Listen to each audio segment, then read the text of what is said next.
This is Arts Around Austin, a preview of upcoming concerts, museum exhibits, stage plays, and more.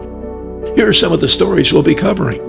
We'll learn about a woman who survived the Holocaust, who inspired Ballet Austin to present her remarkable story of loss and hope through the art of dance.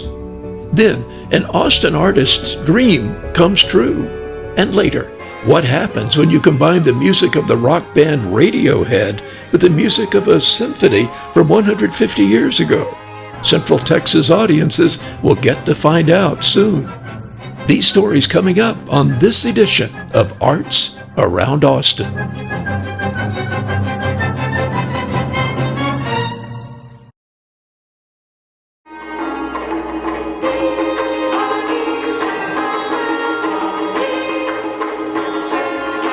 The world of dance, ballet.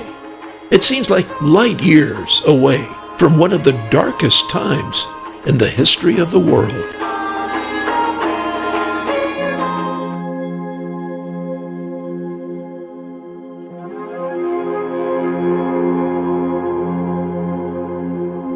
Yet Ballet Austin and its artistic director Stephen Mills have made the connection.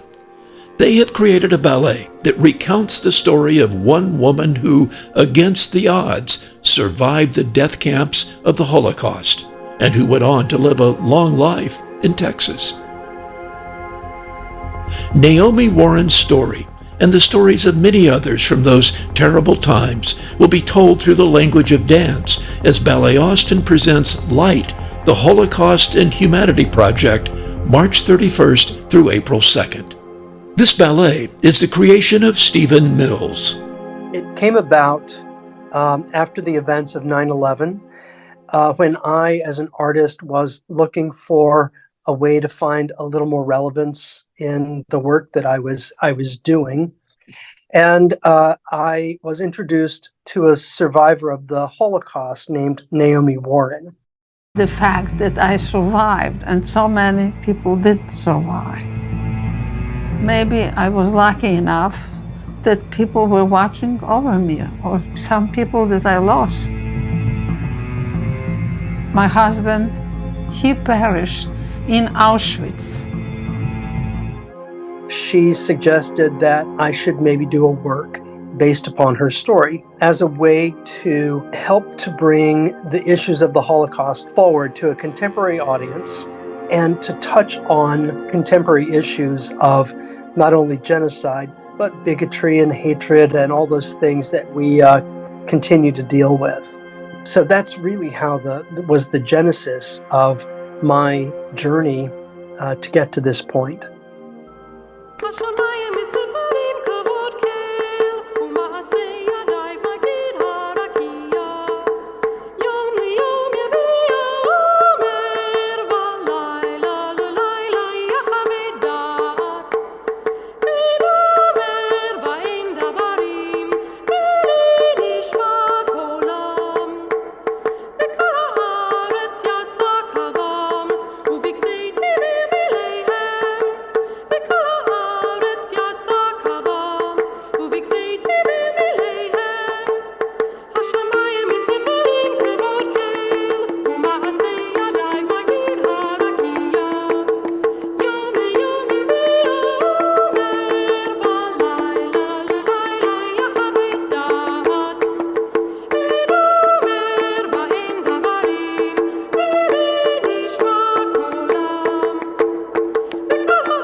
it is the most human, the most real, and emotionally exhausting ballets that I've ever done.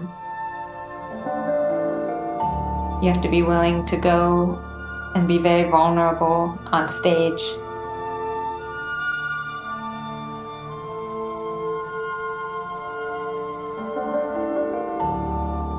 Personally, I tend to be a very guarded person emotionally.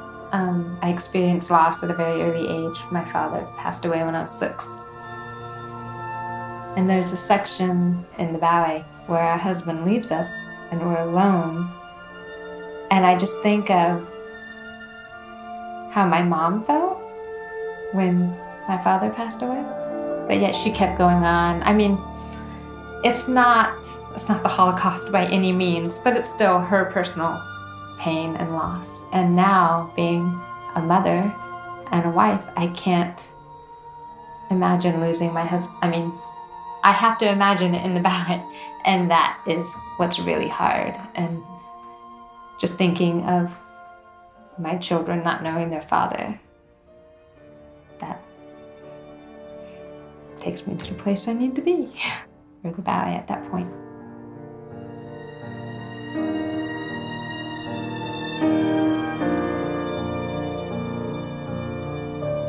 Naomi said that the most important part of the work is that it should end with hope, because had she had no hope, she would not have survived.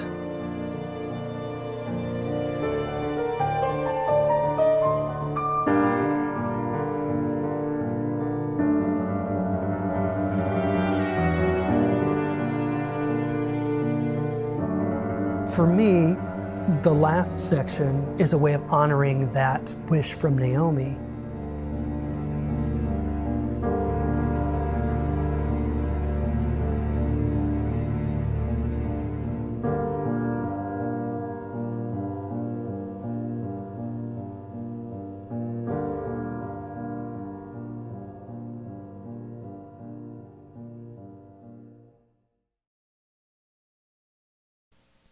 For former Ballet Austin dancer Paul Michael Bloodgood, performing in previous versions of Light, the Holocaust and Humanity Project, served as his inspiration to create a documentary film about Naomi Warren, Stephen Mills, and Ballet Austin. From dancer to film director, Bloodgood's documentary premiered in Austin in late February and is winning first-place awards at film festivals around the world. Naomi Warren she passed away in 2016, but she was a wonderful, wonderful person, extremely open and welcoming. She was sort of I don't know, I would say that she felt like she could have been anybody's grandmother, at least at the age that I met her. And she was just so warming. She loved all of the dancers extremely. She was so giving of herself. I don't think I had ever met someone that had experienced that kind of loss. And she was definitely the first Holocaust survivor that I had met.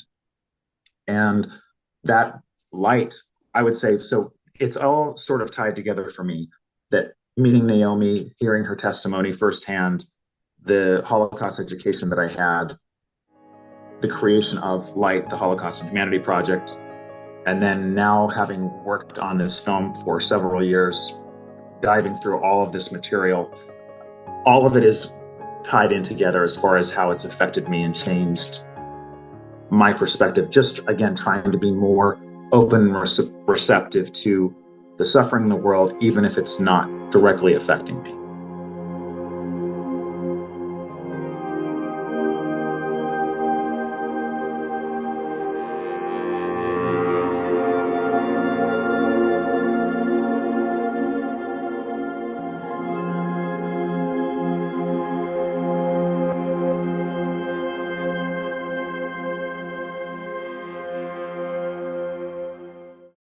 Action. My name is Richard Samuel. We are here at RichesArt Gallery in Austin, Texas. Austin's only Black-owned gallery right now, but we're going to make sure we get more of them. Man, I love art to my core. I have done art my entire life. My family's huge art collectors, and they have pushed, especially my mother, she has pushed me to do art my entire life. But me in particular, I completely identified as a football player. I retired from playing football and dove into my art career. Things were going really, really well, and I thought, you know, maybe have my own creative space, teach classes somewhere, have jazz nights that I grew up going to. And I found this space on Craigslist. After I was in here for about 2 months, I found out that it was the only Black-owned gallery in Austin, still open. We've had some amazing galleries here before, but there was none currently open, and so that kind of changed my direction from my individual artistic aspirations to what I could do for the community. I personally am not a huge fan of the way like big contemporary art galleries work. It always feels a little snobby to me. I want to create a place that's a little bit more easy. You can come in, relax, sit on the couch. You can enjoy the art. You don't have to feel uncomfortable at all. It's very, very, very important to have representation so kids can see that somebody that's like them can do it. I was inspired by so many people growing up in life, but I can remember particularly being so happy to see a Black superhero in a comic book and things like that, which sent me on my direction as an artist, and that all comes from representation. I've experienced a lot of racism in my life, but I refuse to let that define me. Experiencing that is not something that those things live in my memory for a long time. We're moving on, we're getting past that. We're trying to change, be the change we want to see in the world. Being able to express yourself, any self-expression is art, and every human has that in them, and it's so important to express that, and that's why I love art so much. RichesArt Gallery is community and culture.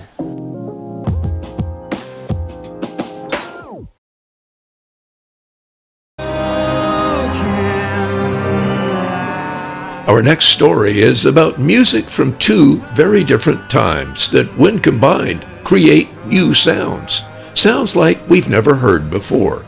Imagine mixing the music of the band Radiohead and songs from its legendary album called OK Computer with the music of a much different kind.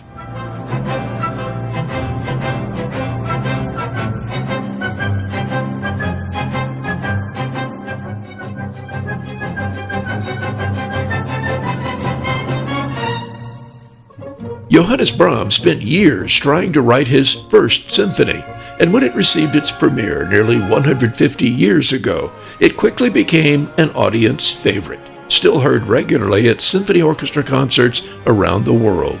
So, what does Brahms have to do with Radiohead?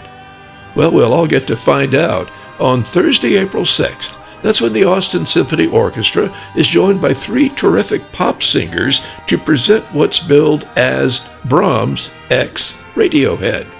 It's the creation of Los Angeles-based composer Steve Hackman, who will conduct the Austin Symphony in this synthesis of old and new.